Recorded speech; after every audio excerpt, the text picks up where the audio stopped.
have to get my other glasses on because I have 4 pairs of glasses. I can read. Thank you everyone for coming.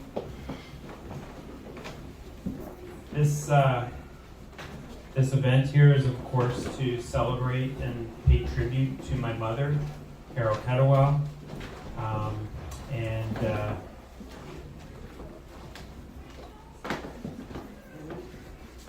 We're going to follow a bit of a program here. We're going to first have a service, and I'd like to ask Mary to come up and do the service first off. Okay. Hang on till I take this off. Is Dave sitting here? No.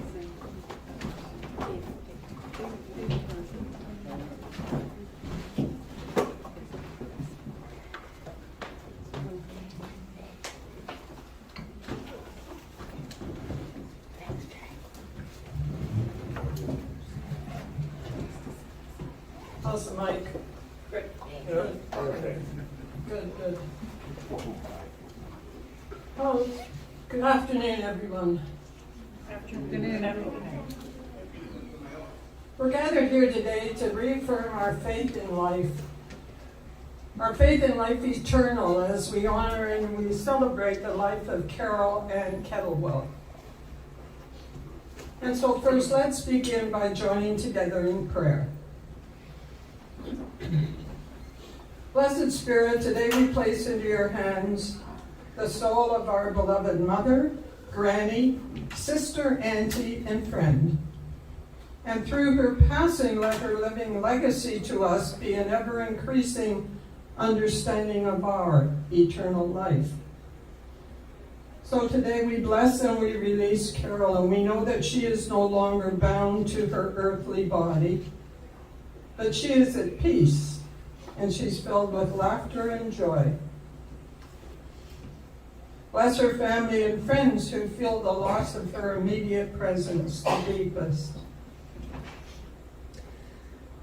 Bring peace to their hearts and help them to see beyond what seems so final, to the greater vision of life which has no beginning or no end and is not limited to our earthly form. May the service bring peace to the hearts of all those who love Carol. May they feel the tender, loving presence of God so strongly that the peace which passes all human understanding will fill their hearts. And we pray this in the name and the power of the Christ. Amen. Carol was born on October the 3rd, 1942. And she made her transition on July the 4th, 2021. And it is our prayer that from this day forward, we may never think of Carol as limited in any way by time or form, but always as a living soul that is continuing on the pathway of life, ever in God's love and care. And so as we release her human form and as we commit Carol's soul to the care and to the keeping of God, let us remember that the temple of the Holy Spirit, the body that she lived for a short time, is not the reality of the one that you love.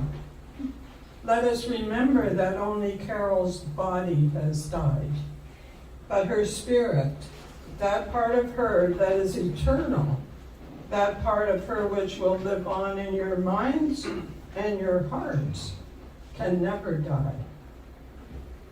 We know that life is eternal and that life is eternally changing. So what happens when an individual goes through this experience that we call death? This is simply the separation of the soul from the physical body. You see, the soul lives on in another part of life. And although invisible to us, Carol continues her soul experience. Life can never really end because life is of God. and life is eternal, without end or limitation of any kind. James Philip Freeman, Unity's poet laureate, speaks this truth in the poem entitled The Traveler. Our life did not begin with birth. It is not of this earth. And this thing that we call death is no more than the opening and the closing of the door. And so today, in this gathering of loved ones and friends, we are particularly aware of the love and friendship that we have shared with Carol. And we are saddened in the thought that something precious has gone out of our life. And yet, we know that it is not her face or form that drew this host of friends, but rather it is the inner qualities, the love and the strength that came from the heart of God and find expression in those that we love. And so our service today is twofold. We are here to release what has been the very human dramas of our love for this woman, our shared stories, our histories, yet we are open. Our hearts are open today, that our relationship with her might be reborn through the grace of God. In the words of the poet Kahlil Gibran, what is it to cease breathing, but to free the breath from its restless tides, that it might rise and expand and seek God unencumbered? Only when you drink from the river of silence shall you indeed sing. And when you have reached the mountaintop, then shall you begin to climb. When the earth shall claim your limbs, then shall you truly dance. And I can just see Carol. Oh, dear. Because I think we've seen her dance before. So it is our desire to remember and to honor Carol, and to lift our vision to the new experience and the new adventure upon which she has embarked. So let us enter into prayer now with open and receptive minds and hearts. And I invite you to take a quiet moment with me now to center your awareness on God's loving, living presence within you as we listen to the words of our brother Jesus Christ from the book of John, who said, "Peace I leave with you, my peace I give to you. Let not your heart be troubled, neither let it be fearful." And so, dear Lord, we pray for the spirit of Carol. Take her into your arms and bring peace to her soul. May her transition be sweet. We see all of the beloved people who mourn her, and we know that each one is connected to Carol in the heart. And now, in a moment of quiet, I invite each of you to turn within and say whatever it is that you need to say to Carol, and also to hear whatever she might have to say to you in the silence.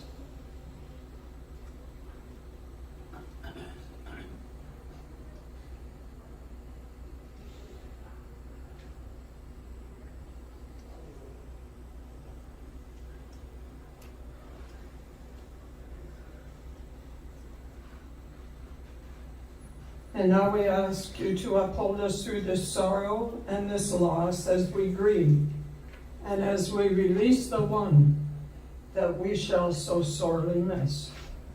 Dear beloved God, be our strength at this time, that we might yet see the truth of this world as you created it, that there is no death, that Carol yet lives, and in you, dear God, we live.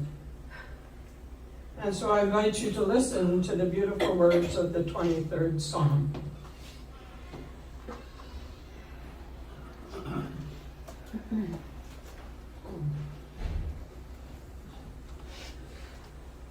The Lord is my shepherd, I shall not want. He makes me lie down in green pastures. He leads me beside still waters.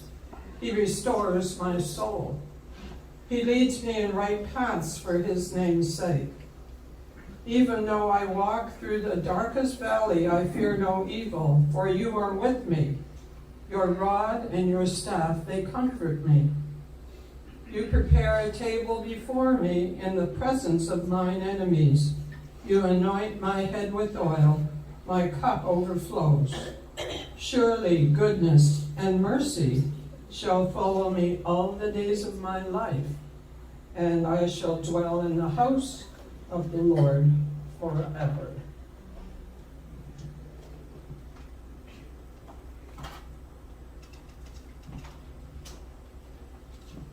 One of the greatest challenges that all of us meet is the challenge of change. And surely one of the greatest challenges, and indeed probably the most mysterious of all changes, is that change that we call death. It is natural for the human heart to grieve when we're deprived of the association with a beloved person. But in the light of truth, we know that the body is but the housing of the soul.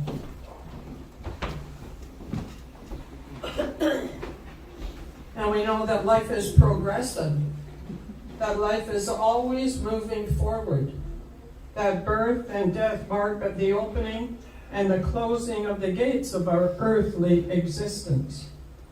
And when our work on earth here is finished, then comes death, the taking of a new step into the larger sphere.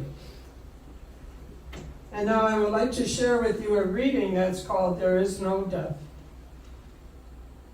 I am standing on the seashore. Oh, we're standing on the lake shore today. And a ship at my side spreads its white sails to the morning breeze and starts for the blue ocean. The ship is an object of beauty and strength, and I stand and watch it until, at length, the ship is just a speck of white where the sea and the sky come to mingle with each other. Then someone at my side says, "There it's gone." Gone where? Gone from my sight, that is all. The ship is just as large in mast and hull as it was when it left my side.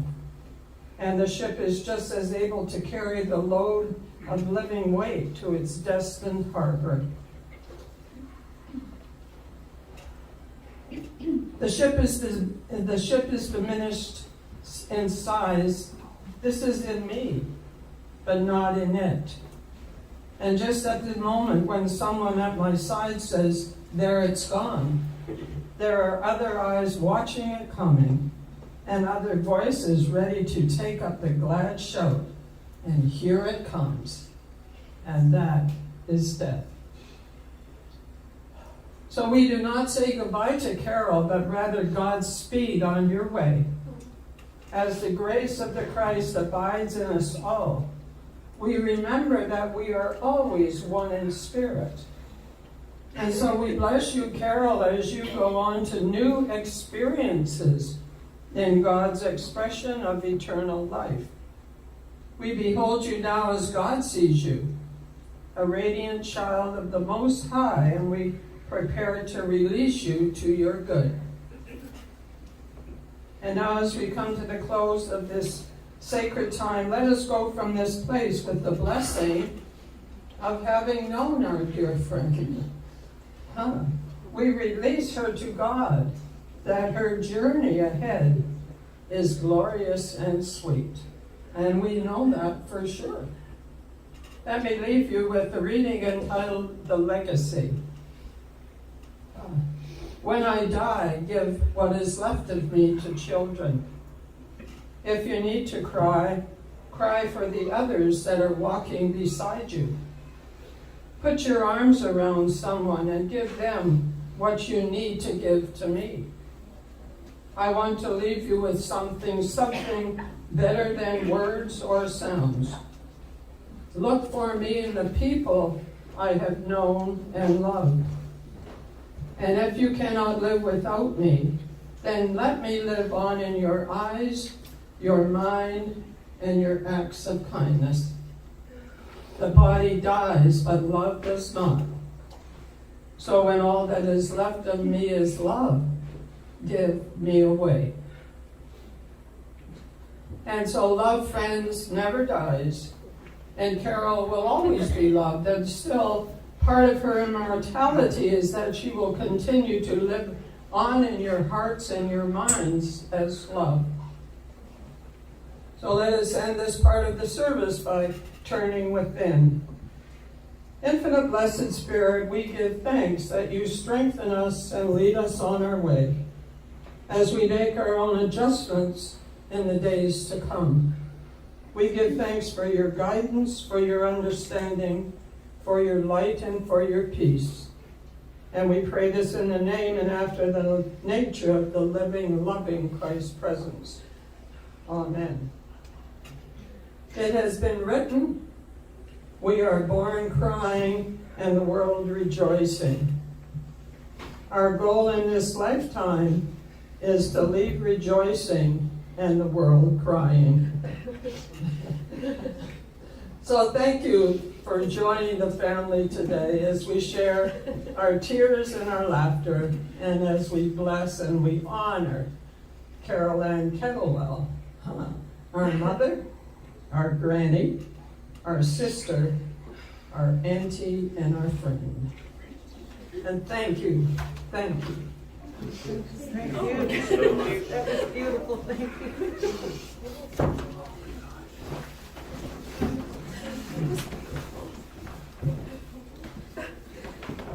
That was beautiful. Thank you, Mary, so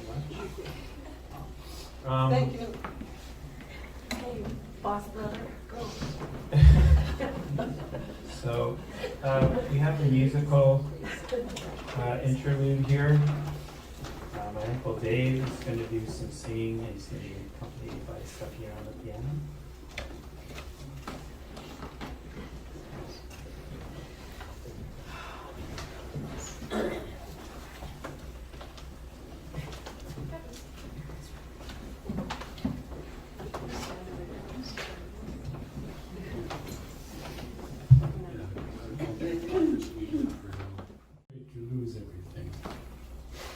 And then it switches to the key of E major, which is a very positive sound. And it talks about death for those who are sick and weary and ready to go. And it ends with the text, "O Toad, how very comforting you are." I sang this at my father's funeral, and my mother's funeral, and now Carol's. And when I stop choking up, I sing. You might tell them that they'll hear frequently "O Toad," and that's "O Death." O Toad is old, O Death, yes. And O Toad, how bitter you are for some people, and how very welcome you are for others.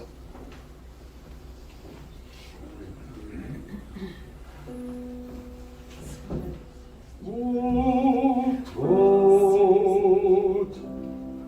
O Toad, wie bitter, wie bitter bist du.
Sis.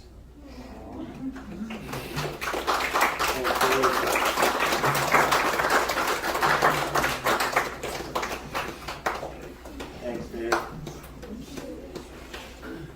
Thank you, David. That was wonderful.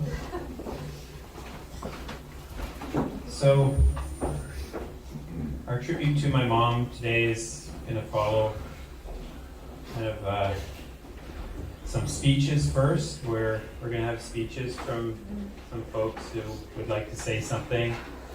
And then Emilio is going to sing, and one of my mom's favorite songs.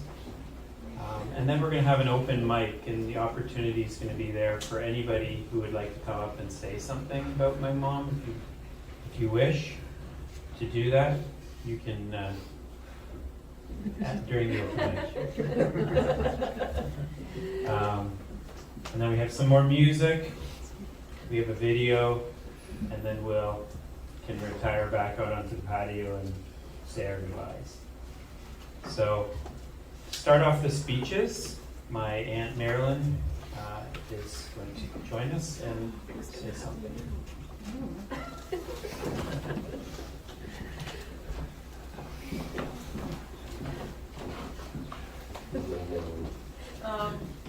Everybody knows Carol in the last. Carol, you can take your mask off. Yeah. Okay, I told to put it on most of the afternoon. Everybody knows Carol in the last 30 years or so, or 40, maybe 50. I've known her since I was born, and I just want to read to you something that David Stewart wrote when she was born, because I want to tell you about her as a child, so that you know who she was and where she became, what she became and how she became that. He wrote, "I was 5 years old, approaching 6. Hadn't even started school yet, so there was plenty of time to watch you sleep, crawl, take your first steps, and just be a presence in our family. Although at that point I think I was just learning what it was to have siblings and that they needed to be taken care of. You were easy in that first year of your life because Mother did all the mothering. My mother did all the mothering. Our brother Mike needed more watching by me because he was always putting things in his mouth, including the live end of an extension cord that resulted in some severe burns to his tongue and lips. I don't know how old you were when you began to walk, maybe the spring of 1943, but I do remember watching you, barefooted, walking through the grass, through the lilac bush, and holding a bunch of lilac blossoms against your cheek, and smiling, that smile that would be part of your character for the rest of your life." And then it goes on, he goes on with that, because I come along. 2 years after Carol was born, she's a little girl, she's a blonde little girl, and she's got 2 blonde brothers. And on her birthday, in 1944, a little dark-haired, dark-eyed kid comes and gets put on her lap. And that is me, on her birthday. I don't know, she didn't know what I was or who I was, probably 2 years old. But can you imagine what she felt as this little baby was on her lap? And she was such a little girl. And you know, all of you know what a mother she was and how she continued to be that mother. There's a little story that tells when she was about 3 or 4 that she told me a while back. And we're entering into the Halloween season, so I just wanted to share this with you. She decided one day that she wanted to have a mask because everybody else was wearing masks, but she was too little to go out and do trick-or-treating. So she decided to wear this mask in the house. And she got the ugliest mask that she could find, and she got this mask and put it on. Well, everybody was coming knocking on the doors, and knocking came on. And one little kid came to the door, and he had a mask on, and she was so frightened that she ran into the house and wouldn't come back to the door. She never did get to show anybody her mask. And that was part of her shyness. And as anybody knows, Carol was basically shy. She was shy, she would cling to skirts, she would do those kinds of things when we were little. But she didn't necessarily bluster forth. She had me to do that. When she was about 10, I guess, no, maybe 8, she went on a ride and she went to Vancouver Island with my parents. And she was on a bicycle and she was riding the bicycle down the hill. And for some reason, she lost control of that and she hit the corner of a sign and got a very big scar on her forehead. And we laughed when she got it and said, Carol, boy, look, is that ever really something? You've got the letter C on your forehead. No, I don't.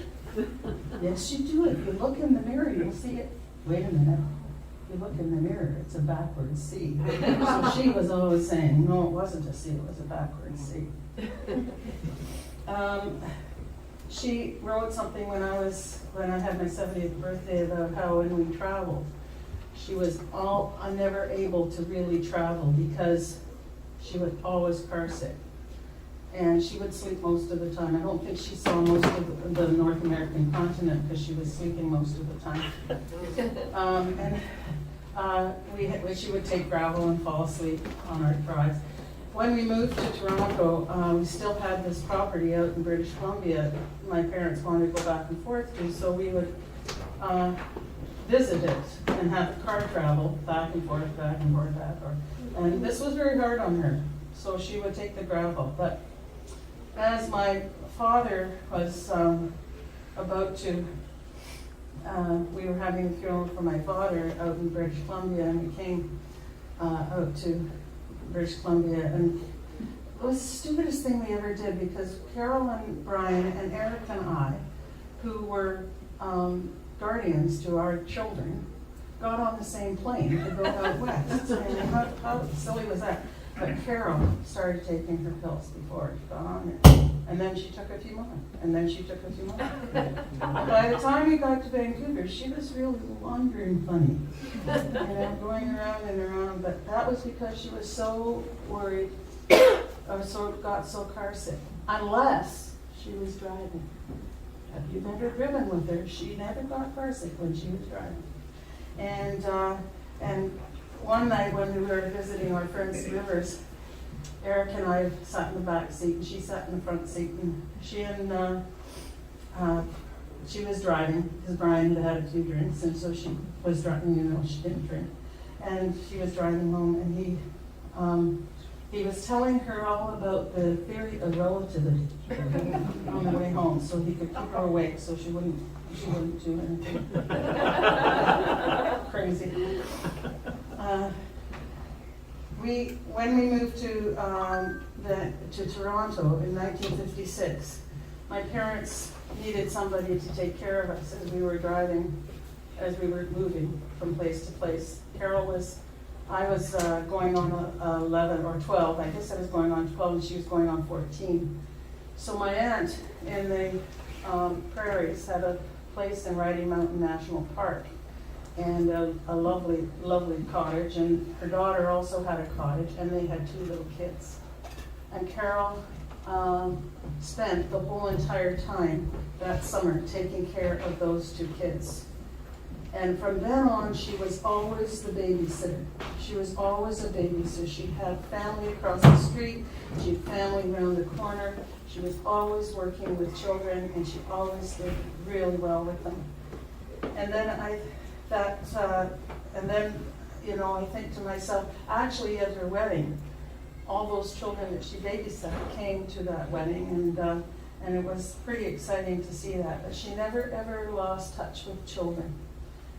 Now she also showed her creativity, and one of the things that she did was we played paper dolls. I don't know if any of you ever played with paper dolls. Carol and I played with paper dolls all the time. And Carol would spend hours making clothes for those paper dolls and having the family of paper and reliving their whole family life and everything. And she was so good with doing that. She made her own clothes, of course, we know that. And she made clothes for her kids. I don't know if you kids remember the smock dresses. Maybe Jennifer would remember this, but I got a picture you can see later of smock dresses where it was all smocked and hands done. She made those dresses for her daughters. She was a seamstress par excellence. She made my wedding dress. She made my bridesmaids' dresses. She made the suits that David and Jay wore at the wedding, the little suits that they wore. They were pretty funny at that wedding. Well, they sort of flew around. And super cute. And super cute, super cute. And David carried the ring down on a cushion in the front, and for years after that, that was his cushion. He couldn't part with the cushion because he carried the ring down there. But that has nothing to do with Carol. Am I embarrassing you, David? Sorry. She made quilts, and everybody has ever seen her family got quilts, and she worked with her hands, did it with her hands. It wasn't a machine going. She was doing it with her hands, and she did those. And then the final thing that showed what she learned to do from doing all the paper doll toys and everything else was she made for friends and family the Winnie the Pooh characters. Pooh, Kanga, Roo, you've got one? We've got one. No, I don't, but my mom said that she gave up one night in the morning because she was too tired. That's great. Well, we still have it. I have a picture of the set that she did for me when my kids were born. And they are very worn because they were very much loved and they were taken. She said all through her life when she married, she wanted a baseball-sized family. There almost got it. There are 9 members on the team, I think. I looked it up. There was Carol and Brian, who would be the pitcher and the catcher. Then David, Jay, Jennifer, Susan, Chris, Lindy. And then more came when they married. So we did get the baseball-sized team. She loved her pets. She always had a cat. She always had a dog. We had a kitty in Vancouver, who we lost a companion of the kitty when a dog came and did the one kitty in. And she mourned and mourned for this kitty, so we had to get another kitty to go with the kitty. And my brother Mike brought home a black cat, the other one that we lost was black. Brought this black cat who was lazy and kind of cat, but he fathered many kittens. And I think we probably, I counted it up to something like over the next 10 years or so, we had over 32 or 34 kittens in our family. And we all found homes for them. We all could find homes, but we had the kitties and stuff. And then when we got to Toronto in '56, she wanted a dog. We had lost her, Marco had died. And so we got a dog, and on Christmas Day, we didn't tell her anything about it. I didn't know anything either. I was part of the deal. But, and the dog next door had puppies. And we went next door and got this. And you will see in the film that there's a picture of her holding the kitty, or the dog, when Kitty was a puppy. I just want to sort of finish off with some of the things that I think about the essential of my sister. But thinking about things that happened when I noticed her not feeling well, but didn't know that she wasn't feeling well. She was still gardening. She said, "I've got to make my garden look pretty." And yet she wasn't well. I didn't know she wasn't well, but she didn't. And I'm really glad to have some memories of her plantings in my garden at the cottage. And then I think about the essential of who she was. She was shy, but that was not the essence of her. All of us are complex beings. But she was somewhat winsome, and I got this definition of winsome, and I think this encapsulates her. A winsome person is attractive or charming in an open and delightful way. The word winsome comes from the Old English win, which means pleasure and delight. The word sometimes carries with it the feeling of childlike joy and innocence that is attractive or pleasing to others. And that is essentially my sister Carol. I miss you.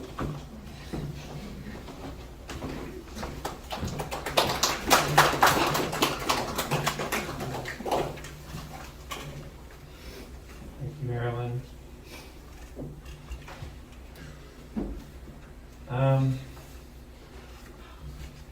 I suspect that we're going to have reoccurring themes in some of these speeches. But I'm up next, and I'm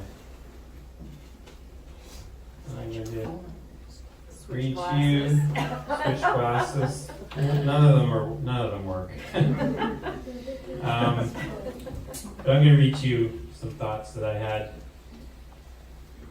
for my mom. It really does mean a lot that you're all here to pay tribute to my mom. And as you guys know, I am David Kettlewell. I'm proud to say I'm the eldest son of the 6 kids that Marilyn talked about, of this amazing and wonderful woman, Carol. Carol's rapid illness and sudden passing was a real shock to us. And I think the outpouring of love and support expressed by so many is a real testament to the kind of person she was and the effect she did have on so many people. As a family, we will continue to struggle with the reality of this loss for years to come. Carol was many things to many people. Here's the reoccurring themes. Yeah. She was a dedicated and loving wife to her husband, Brian. She was an amazing mother to 6 children, myself, Jay, Jennifer, Susan, Chris, and Lindy. She was a devoted and ever-present grandmother to her 9 grandchildren, Evan, Liam, Haley, Ryan, Tyler, Sierra, Jaden, Taryn, and Farah. Farah's waiting there. When's she going to say my name? A wonderful mother-in-law, sister, aunt, cousin, a devoted friend, and a caregiver for many, many children. She was an amazing person, as we all know. And I think I'm going to use that word amazing a lot during my speech. She was dedicated to helping people and supporting people. And that included her own family and our own lives. Many of us really knew the relief when my mom would come and take children off our hands. Whether it was for a few hours or a few days, and we'd return to find not only the children were fed and happy, but the kitchen was clean, the laundry was done, and there was a smell of cookies in the house. She was generous with her time, always thinking of her family and friends. And as Marilyn had pointed out, we knew a lot about her, but there was a lot that maybe is surprising to people that I want to share. She really was an artist. Her embroidery, her sewing, her quilting. She has these doodles she did of herself that she would send in cards to our kids and maybe to others, I don't know, but she was so amazing at producing these photo collages. She would spend endless hours creating collages of photos and these photo projects. She was a chef. Her dinners were amazing during family events, often with Marilyn, feeding up to 20 people these amazing years. When I grew up, she made the yogurt that we ate. She made it. She was a cook and a baker. Many of the meals that I have at my family today originated from my mom. My mom was an architect and a designer.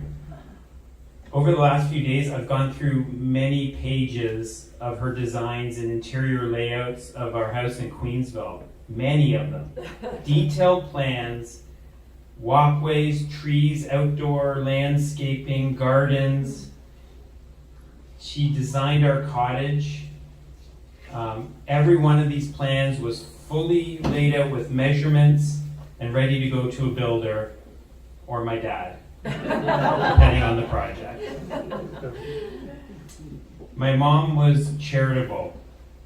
Whether it was the endless charity she gave to every year, her support of children through World Vision or Plan International, she was always thinking ahead, made sure she had cash on hand when she went to Toronto so she could give it to people on the streets, and she always made sure we had cash on hand too. She would always ask us, do you have money so you can give it to people when you're downtown? She really lived a life of paying it forward before we even called it that. My mom was a Grand Master, PhD, Professor Emeritus when it came to her spiritual learnings. I would venture to guess that she knew more about the Course in Miracles. She would know it as well or better than anyone in Canada, and I would venture to guess the world. I would often tell her, I think you're probably the smartest person in this, in Canada. She never stopped learning, and she was always seeking the truth right up to the end.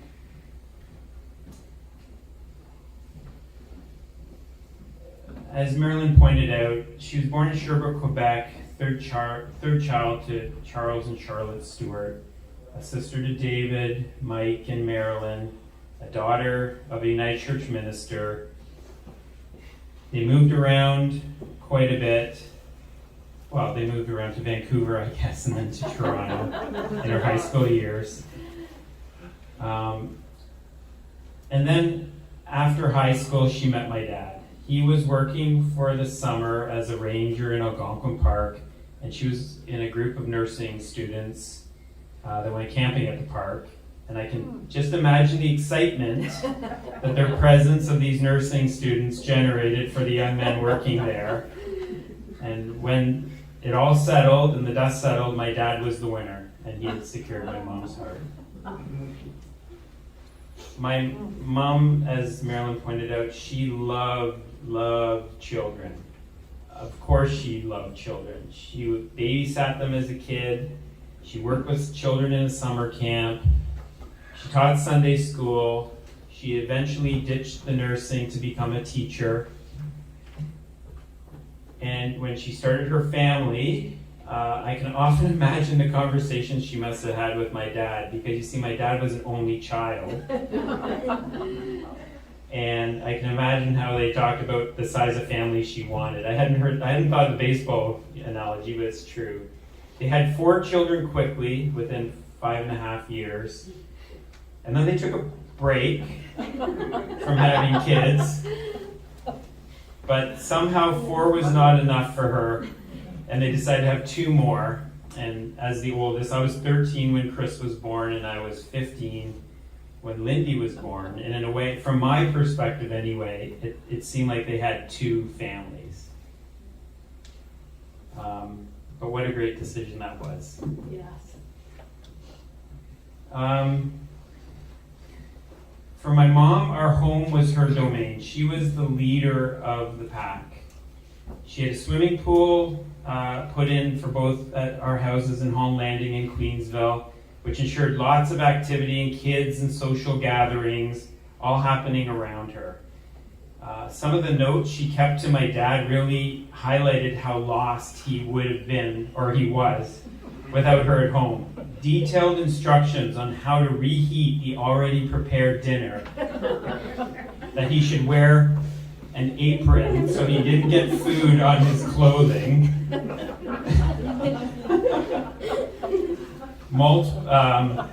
Where his clean shirts were, and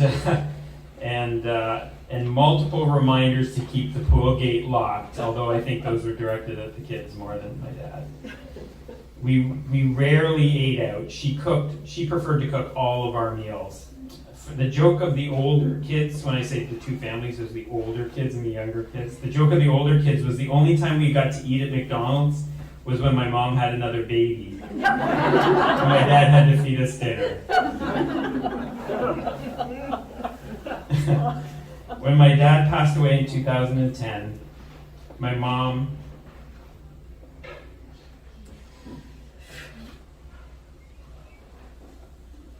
seemed lost.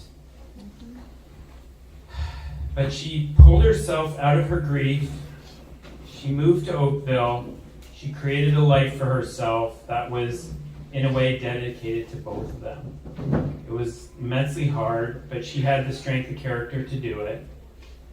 She made new friends, joined a new church, enjoyed her existing and new grandkids, built a cottage in Halliburton, and continued her spiritual journey. For the 11 years since my dad died, I have been flying to Ontario to visit my mom on average about twice a year. I helped her with her finances. It's always the excuse for coming. But, I spent a long time validating her ideas, hours talking to her. And yes, I did get her to watch hockey with me as well when I was there. Although typically she would fall asleep during the game.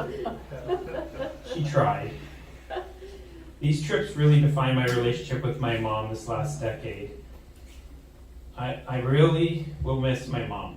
But the memories she left behind are amazing, and she made it easy to remember all the wonderful things about her and how much she meant to me and all of us.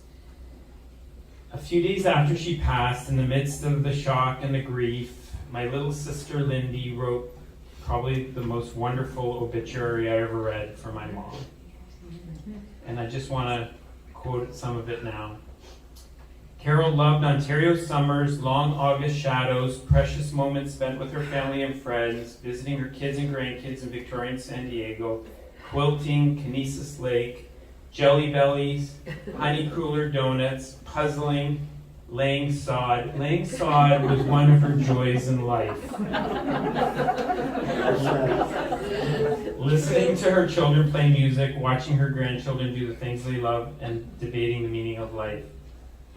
She was a devoted member of the United Church, a devout student of the course. Unity Church.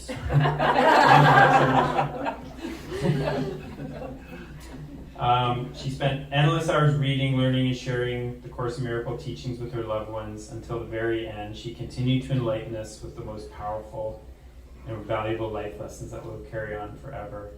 She was compassionate to a core and grateful beyond measure. In her last days, she continued to thank everyone around her for the care they provided. She would say how blessed she felt and how grateful she was for the love that enveloped her. She said that at one point the only pain was the pain that she saw in her children's faces. And this is the part I love the best. She wasn't afraid of death. She wasn't mad at the world. Her faith was strong and entirely beautiful, and I couldn't express it any better. We are really going to miss you, Mom, and we all love you.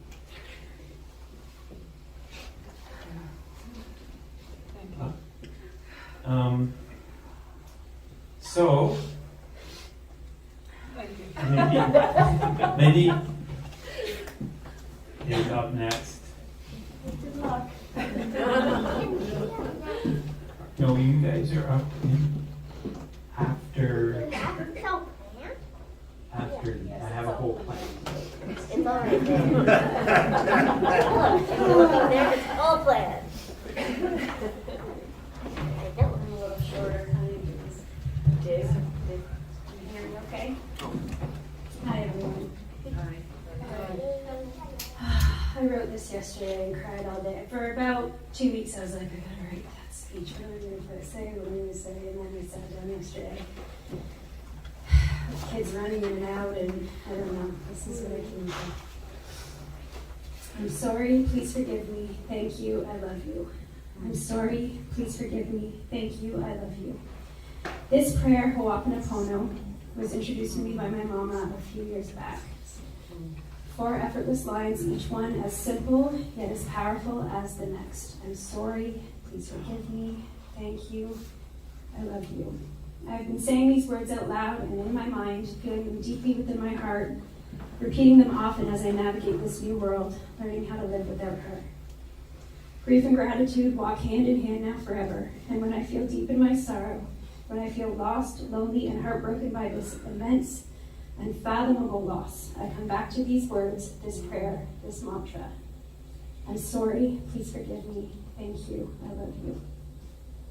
This spiritual teaching, just one of so many bestowed upon me by my amazing mama. If you know my mom, and all of you do, you know that she was on an eternal quest for peace and for a deeper meaning of this life and beyond. When she found a book, a teacher, a reminder, a religion, or New Age spiritual teachings that connected with her, she wanted us to know. She was desperate for us to know. She wanted us to feel the peace she felt from it all.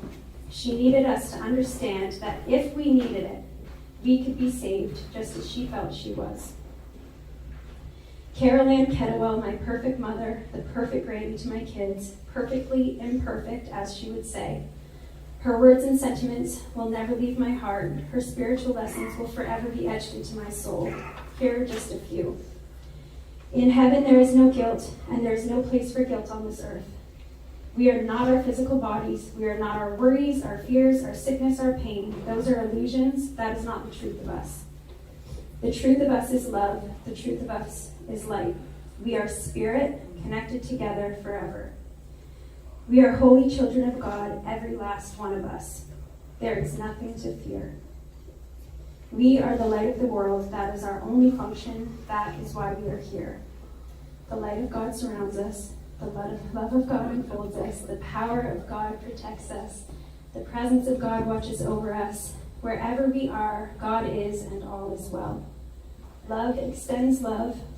Let go, let God. I'm sorry, please forgive me. Thank you, I love you. I will forever hear her sweet voice speaking these words to me, breathing them into my life and into the lives of my children. Words that she lived by, manifesting into all that she did and all that she was. Mama, I wish I told you every day when I had this story.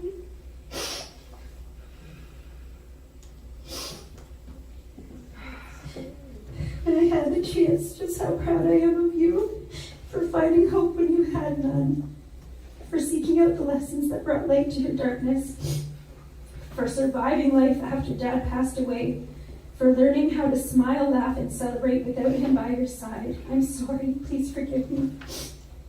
I wish I told you every single day of my life how eternally grateful I am for your sacrifice, for your selflessness.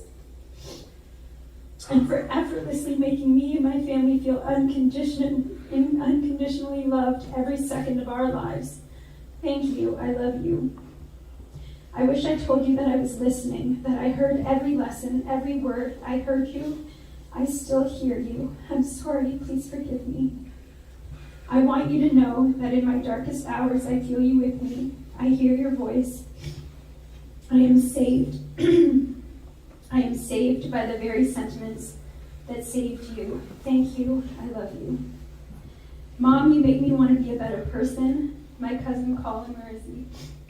He said it perfectly. You were pure sunshine.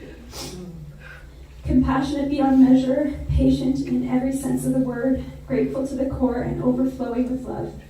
You have touched so many lives. You are so loved. I have peace in knowing that you are reunited with my beloved dad. My heart is broken into a million pieces as I begin this physical life without you. Yet I feel eternally blessed that I got to call you such a beautiful, bright light, an extraordinary gift to the world. My mama, I'm sorry, please forgive me. Thank you. I love you.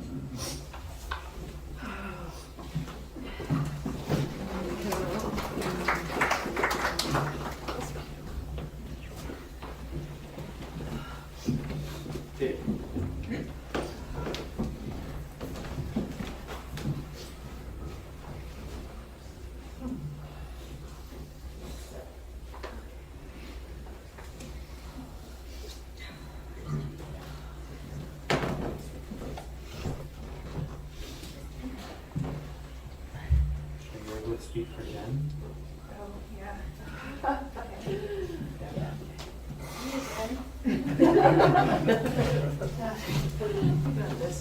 Okay. So as probably all of you know, my sister Jennifer can't be here today. She's in California healing from a health journey that she's had over the last couple of years. She had cancer. I'm saying she had cancer. And she wasn't comfortable traveling during COVID, which is completely understandable. Yes. She's heartbroken that she can't be here. We're heartbroken that she can't be here, but she sent me something to read on her behalf.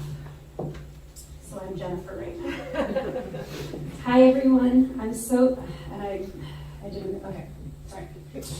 Hi everyone. I'm sorry that I can't be there with all of you today. I made the really difficult decision a few weeks ago that I just wasn't comfortable traveling at this time. I just don't think it was completely safe for me since I'm still healing after so much treatment. Last week, I had a privilege of watching the amazing video that my cousin Colin put together for today's service. I'm simply in awe at what he created for all of us today. It is something that I will cherish forever, and I'm so thankful to you, Colin, for this incredible gift. Watching the video, which you're all going to see soon, so she might give some spoilers here. Watching the video for the first time was tough for me. I really haven't broken down like that since my mom passed away in July. But as I watch it more and more, the tears of profound sadness is also met with happiness and comfort witnessing such a beautiful chronicle of her amazing life. Seeing all those images of her as a young child moved me in such a profound way. Throughout the video, I was struck by her complete love of being a mother. Her whole life was devoted to her family, and it was so amazing to watch it grow throughout those years. I loved seeing her as a little girl with those cute little blonde curls, carrying her baby doll everywhere she went. It just goes to show how much she loved mothering, even at such a young age. Mom, I miss you so much. I still can't comprehend that you're no longer with us. I went from talking with you after my last chemo treatment in May to swiftly finding out that you had cancer too. How could our family be dealt with so much heartache? That next month and a half left us all broken and scrambling to figure out a plan to get you well.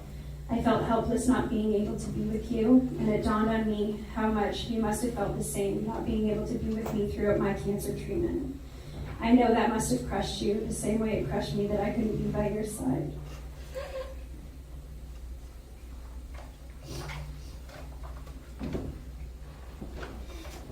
I never could have imagined that just as I was emerging from my own battle, that you would be faced with your own. It's incomprehensible. It just seems like there is too much pain in this world. But then I'm reminded of what you have instilled in me and taught me throughout my whole life, that there is no fear, only love. In love, all things are possible. Love is the very essence of us, of who we are, and our Holy Spirits only know love and peace.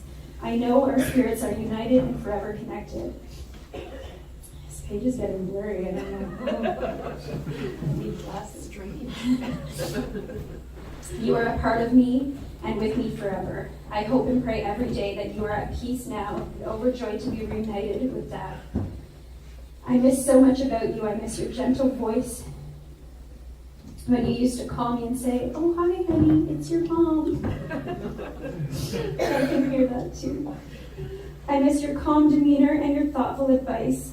I think of you so often and that advice daily, to live in the moment, live with a grateful heart for all things, and live with forgiveness and an open mind. You are the greatest gift and mother we could have ever asked for. You have always taught us to love with our whole hearts and love unconditionally. I feel so fortunate to have been raised in a family where we just knew no matter what, we would always be loved. You have loved us with the pure acceptance and without any judgment. How lucky can a child be to have this pure and unconditional love? I have always been able to talk to you about anything, and the guidance you have given me has always had the same theme: forgiveness and love.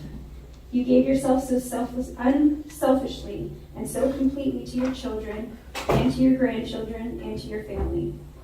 My kids absolutely adore you and forever have a bond with you that will never be broken. I am so grateful that you made our home in San Diego a place that you visited regularly, first with Dad and then on your own.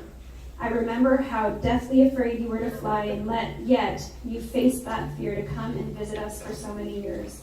Our guest room is forever known as Granny's room. We love taking you to the beach and watching you bask in the glow of the sunshine with the salt water kissing your feet. I remember when I took you to one of my favorite places for lunch, the Rancho Bernardo Inn. It was the last time you visited me here in June 2019 when you made the trip to surprise Haley for her high school graduation. We had a beautiful table outside overlooking the golf course, and it was a warm, sunny San Diego day. I was struck by that lunch date because I remember you grabbing my hand and thanking me for such a lovely lunch and lovely day. And you told me that you had never had such a fancy lunch like that before. It made me feel so good that I can give you something that you love so much. Oh, how I wish I could take you there again to celebrate the end of my treatment and to celebrate your birthday. Instead, we are here today with so many people who love you, celebrating your amazing life. Thank you for all you've given to me and will continue to give me. I will look for you in the breeze that touches my face, the waves that you love so much, and the butterflies that flutter by. I know you're still with me, guiding me and helping me stay healthy and strong and cheering me on with all your love and heart, just as you always have. Happy heavenly birthday, my beautiful mama. I love you forever, Jen.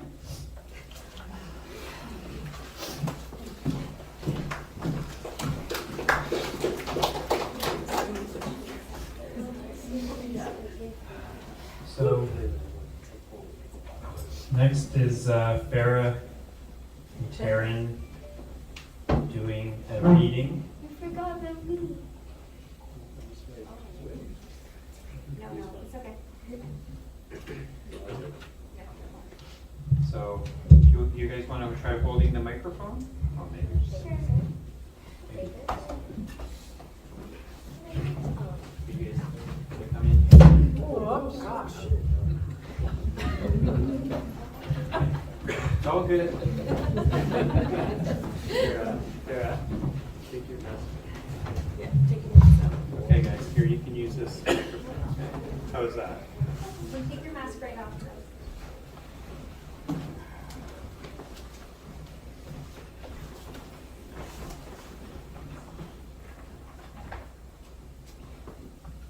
Today, me and my cousin are going to be reading my granny's favorite poem, Trees. Trees are the kindest things I know. They do not harm, they simply grow. Spread a shade for sleepy cows and gather birds among the boughs. They give us fruit and leaves above, and wood to make our houses up, and leaves to burn on Halloween, and in the spring new buds of green. There are first Mondays begun to touch the beams of morning sun. They are last full delight when evening changes into night. And when a moon floats on the sky, they hum a drowsy lullaby of sleepy children long ago. Trees are the kindest things I know.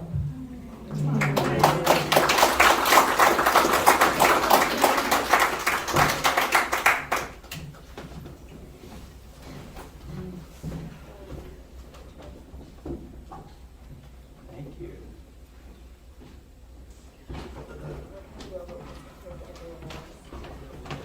Right. We're going to stop now. Yeah, I turned it on. So, Emilio's going to sing one of my mom's favorite songs.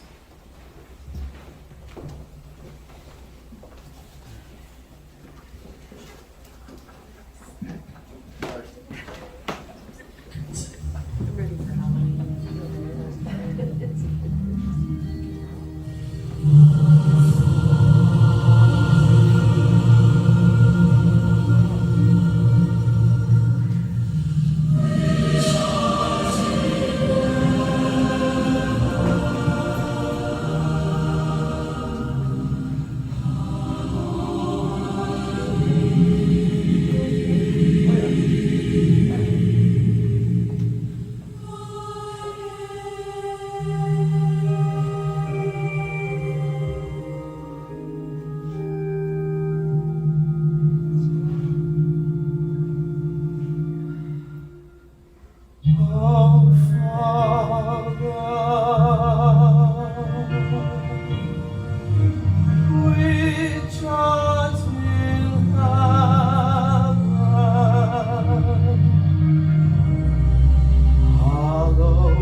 Can we use this mic now? Oh, wait, hold on.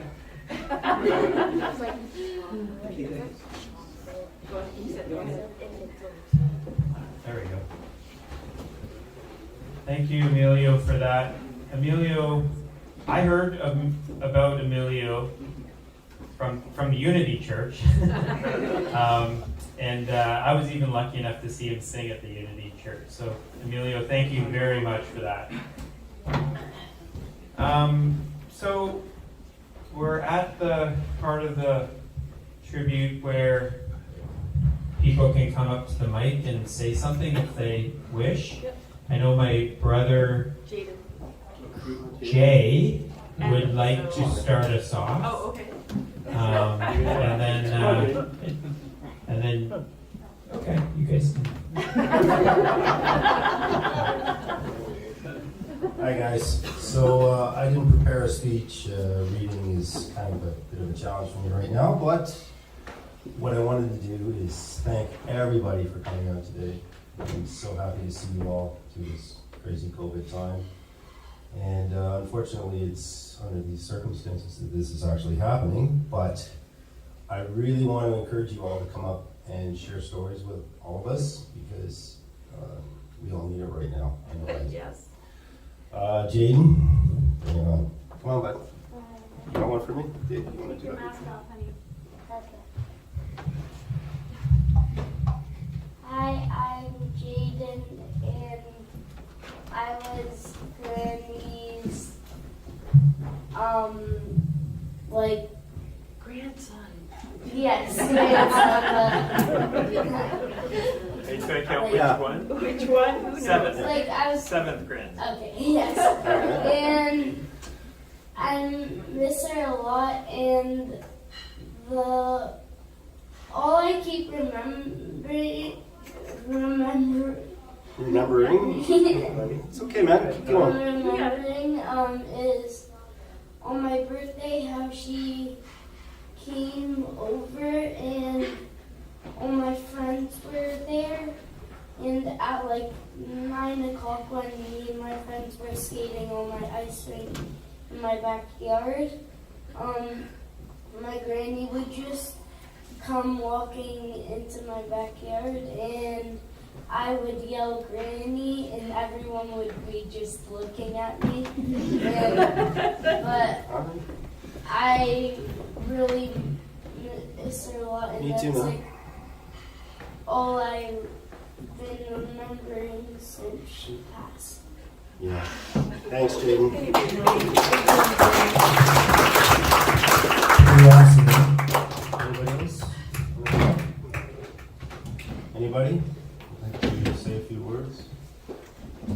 Oh, okay. All right. Well, thank you. It's really good to see all you guys. If you like, I could tell you some stories. What do you want to hear? 70s? 80s? Speeding. So love to drive fast. By foot, by the way, just like Susan. Yeah, what kind of car did she have? Okay, well, she didn't have it, but in the 70s, before we moved from Holland to Queensville, we would go back and forth while we were building the house. My parents had a 1970 Firebird, metallic green with spoke tires, no fin. And so my dad used to drive this when I guess he was teaching up here in Heights. And I can remember when we were little kids, somehow my mom got a hold of this car and took me and Dave out for a drive, and we went onto the Queensville Flats, if anybody knows where that is. So it's this flat place where they grow sod. So we went out there, and I can remember she's saying, well, let's see how fast this car goes. And she put the hammer down. I remember this so well. And me and Dave like, wee, like this, right? And the thing was that I brought this up numerous times after, and she would not admit that she did this. But if anyone had ever been in a car with her, knows that she, like, well, that one there, Susan, lead foot. So there's that. There's also the fact that she liked me to wear white, and she actually bought this outfit for me, insisted on buying it for me. Chris took me this spring, and so we were at Moore's, and I was sending her pictures and stuff like that, and yeah, so I wore white as a tribute to her and her her fondness of medium light. So hopefully she's seeing this now and everything. So yeah, I don't want to take up too much time. There's still a ways to go here, but I really encourage you guys, if you don't feel comfortable sharing these stories here, please come talk to us about it, because we love hearing stories. I've heard quite a few since I've been here today, and I thank you all so much for that. Thank you. I'm gonna leave it short. Okay, guys.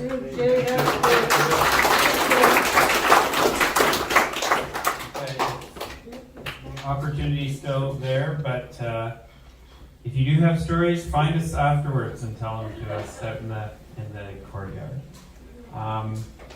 So we're at the musical, another musical interlude here. This time we're lucky enough to have my brother Chris Kettlewell and my cousin Heather Calday are going to play a few songs.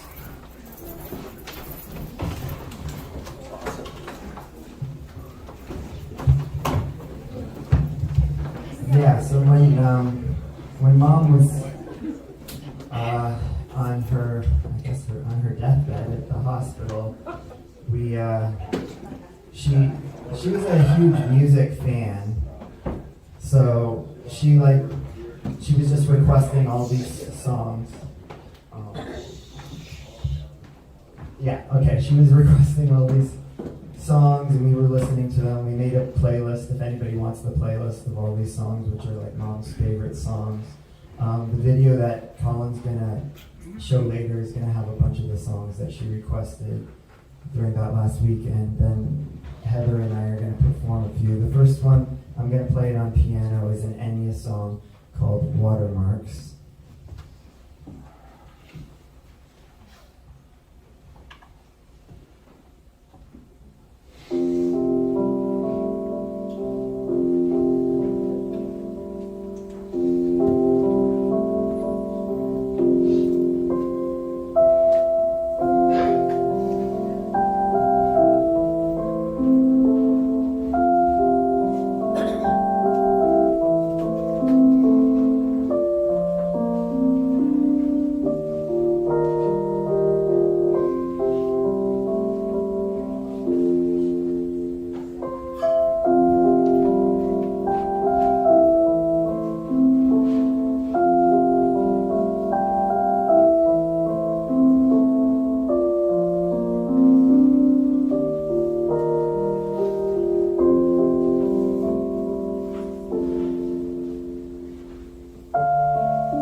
So the next song, two days before my mom died, Linda and I were with her in the hospital, and she didn't open her eyes all day. She was lying there, but she was still able to sort of have some conversations with us. And she wanted to hear this song called Fields of Green. And Linda and I were looking it up, and we couldn't find it. And then, this is one of the last moments I had with her where she was conscious enough, but she opened her eyes directly and she looked at me and she's like, and that was one of my last moments with her, so I'll always remember that. And then she started humming the song. She's like, da da da da da da da. And I was like, oh, it's fields of gold, not fields of green. And she loved Eva Cassidy. You guys should listen to Eva Cassidy's version of this. She was absolutely Mom's favorite. So Heather and I are going to sing this song together.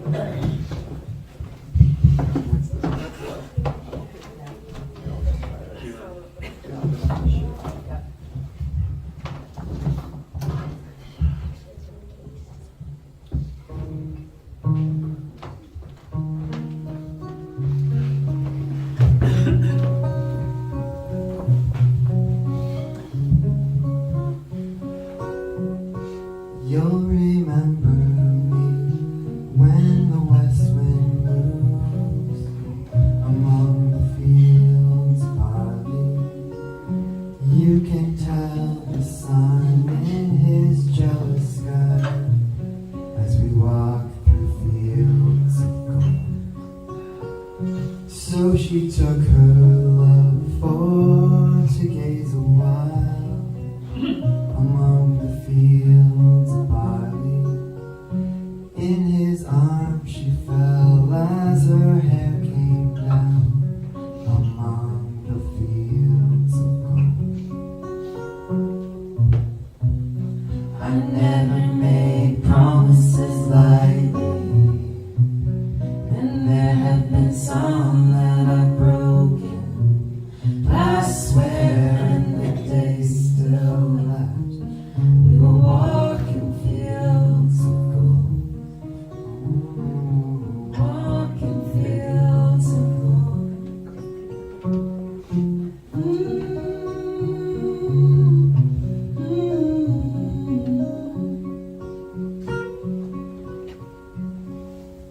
Will you stay with me? Will you be my love among the fields of barley? You can tell the sun in his jealous sky when we walked in fields of gold. Many years have passed since those summer days among the fields of barley. See the children run as the sun goes down, as you lie in fields of gold. I never made promises lightly, and there have been some that I've broken, but I swear in the days still left, we'll walk in fields of gold. Walk in fields of gold. Walk in fields of gold.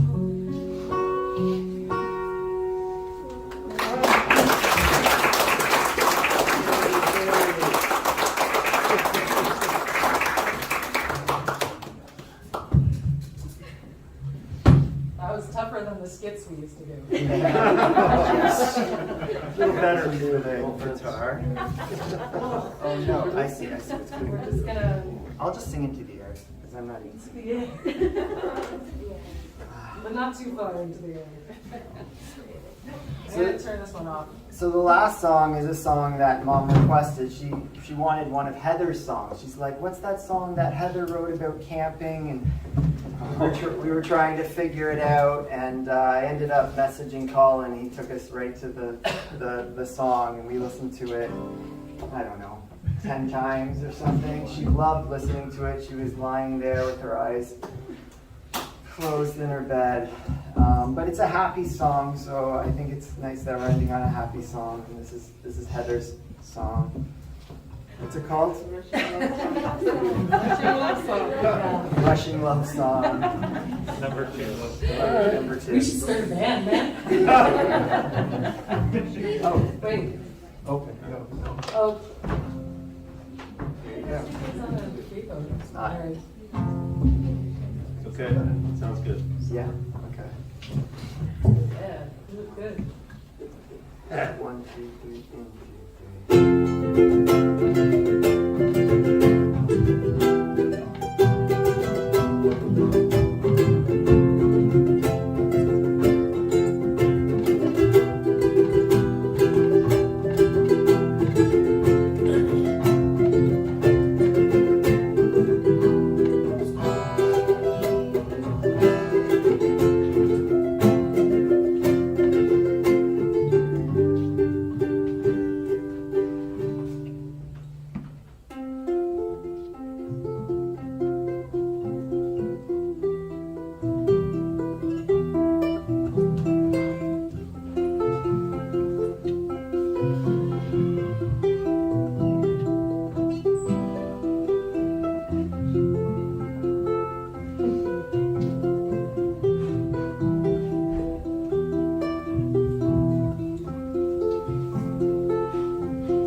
guys. Thank you. That was so great. So great. I remember I was there too when she wanted Heather's song, and we were trying to figure out what song it was, and then when we figured out, we started playing it. She kind of went, "That's the one. That's the one." She was so happy to have that on that playlist. Well, we're at the part of the service now where we get to watch a video. My cousin Colin, over in the corner there, is an artist himself and produced the most magnificent video, and we're going to watch it now.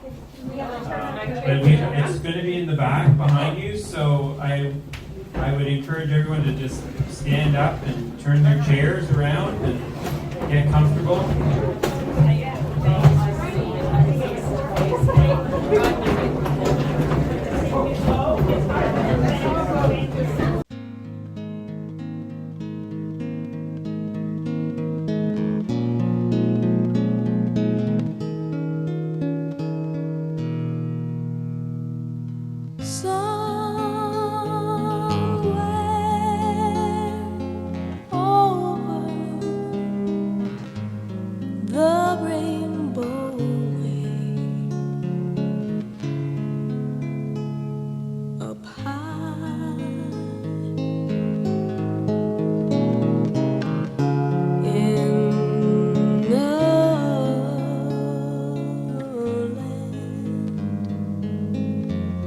That I heard of once in a lullaby.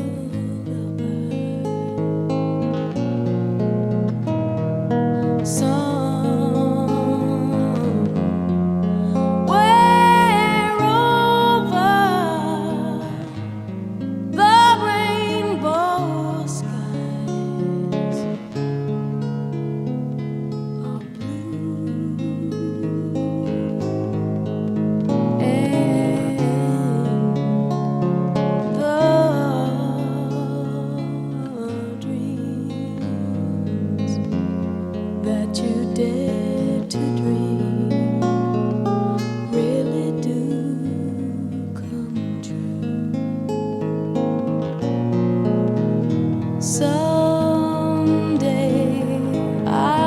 upon a star and wake up where the clouds are far behind me,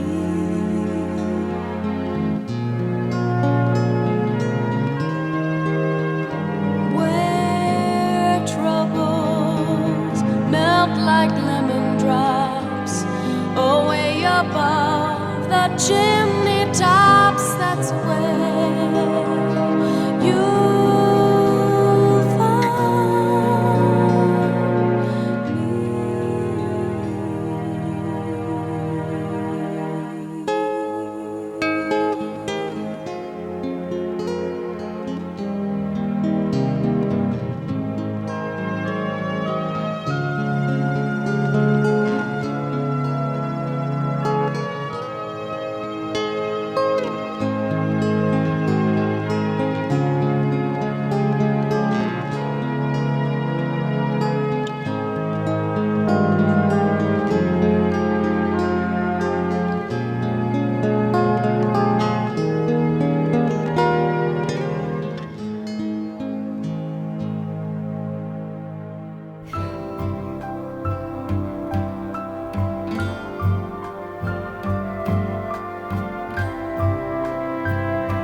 the first time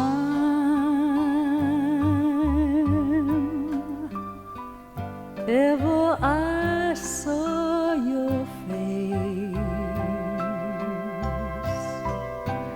I thought the sun rose in your eyes,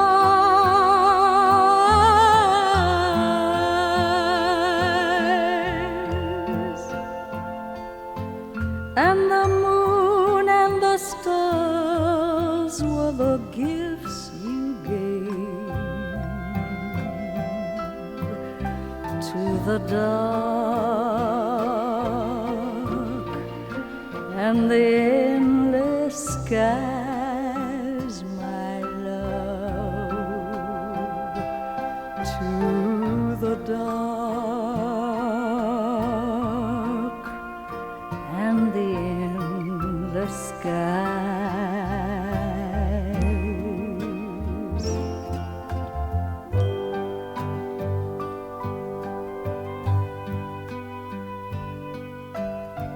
The first time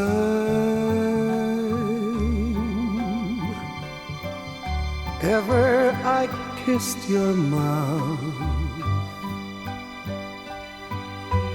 I felt the earth move in my hand,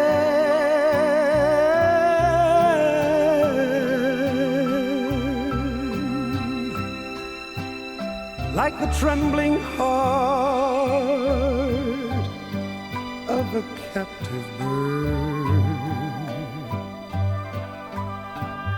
that was there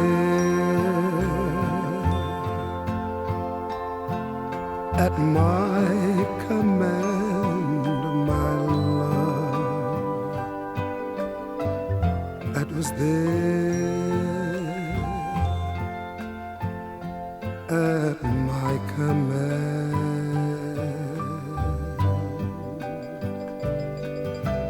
The first time ever I lay with you and felt your heartbeat close to mine,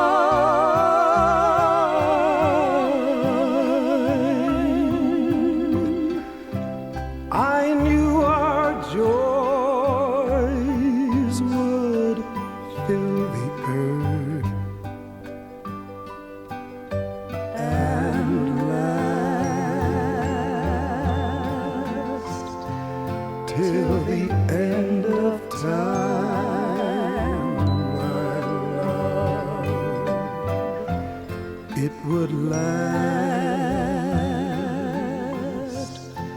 till the end of time. The first time ever I saw your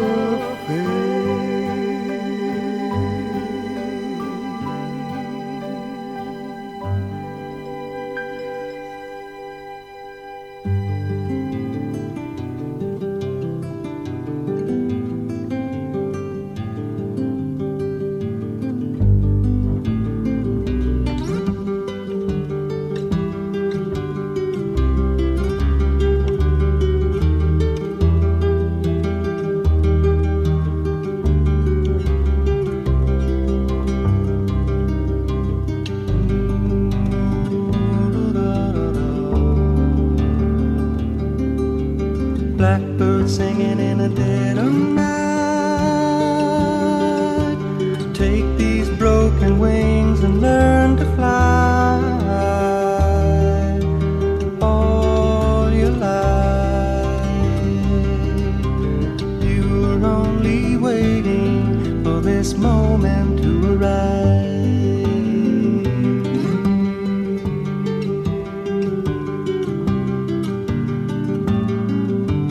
Blackbird singing in the dead of night.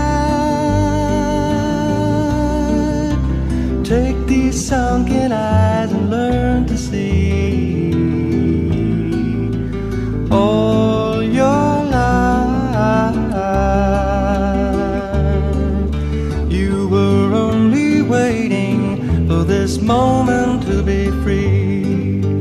Blackbird fly, black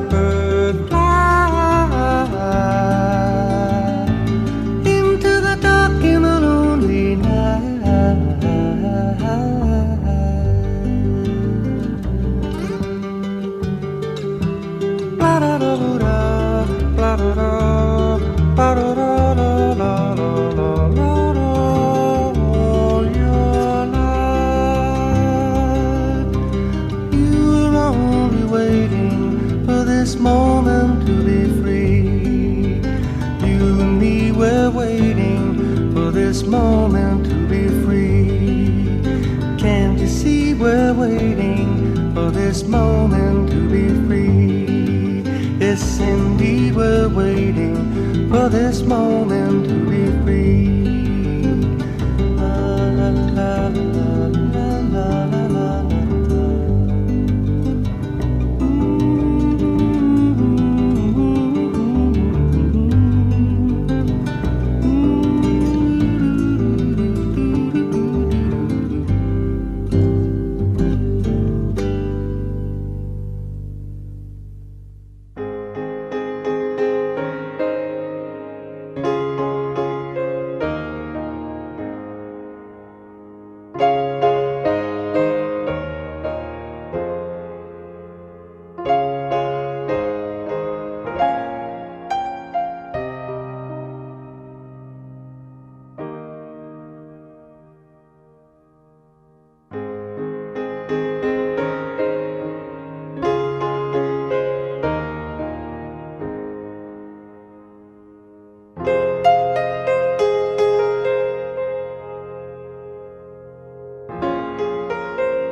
It starts off with these little tiny little dots, and then as they're ready, they turn into little petals like that.